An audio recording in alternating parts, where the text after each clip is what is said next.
السلام علیکم ورحمت الله. د دې ماشوم عمر دی 2 کاله او د سر د سایز چې متناب کو نو دا د 2.40 نمبره په 2 کاله باندې پکار دی چې دا 50 نمبر وي. مطلب د دې ماشوم دماغ واړه دي او دې ته وایي مایکروکیفالیک او سی پی چایلډ. د ماشوم په پیدایش کې یا جړه نه کړي یا په جټکه راغلی یا شوګر کم شوی وي یا د وخت نه مخکې پیدا شوی وي یا د مور په خېټه کې دننه زور اغستی وي یا ورته وروسته زیړې شوی وي یا ورته وروسته سرسام شوی وي، خو په څه وجه باندې د وړو دماغو ته زور ورسي او دا ترقي پرېږدي او د دې ماشوم بیا هر یو کار لیټ وي. مثلا ناسته ولاړه ګرځېدل خبرې عقل سکول مدرسه دادا بابا ویل دا به په قلاره باندې کې. اوس دی مختلف ډاکټرانو لذي او هغه ته مختلف دوايانې ورکوي، خو دا د دنیا د یو دوايا سره هم نه ټیک کېږي.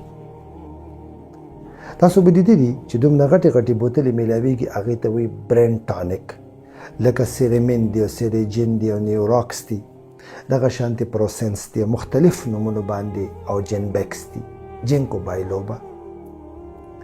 د دې دوايانو داسې مثال دی چې یو انسان روټۍ خوري او سلاد ورسره خوري، نو که سلاد څوک خوري او که نه خوري څه ضروري شیز نه دی.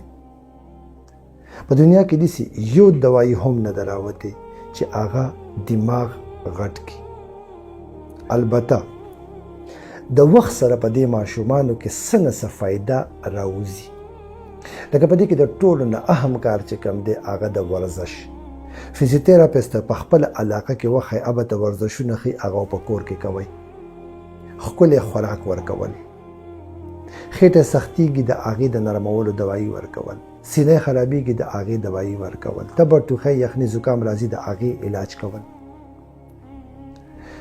په تمام پاکستان کې داسې یو ډاکټر هم نشته دی چې هغه د سی پي دپاره سپیشل ډاکټر وي او د هغه سره به سی پي ښه کېږي. که چیرې د یو ماشوم خپې ډېرې انښتې وي، جیم شوي وي، سپاسټیک ورته وایي، نو د هغې دپاره ارتوپیډیک ډاکټر هډوکو والا اپریشن یې کوي، ټیناټومیز، او بیا وله هغه بوټان جوړي یا وله سپورټ جوړي یا وله سټینډ جوړي یا وله واکر جوړي.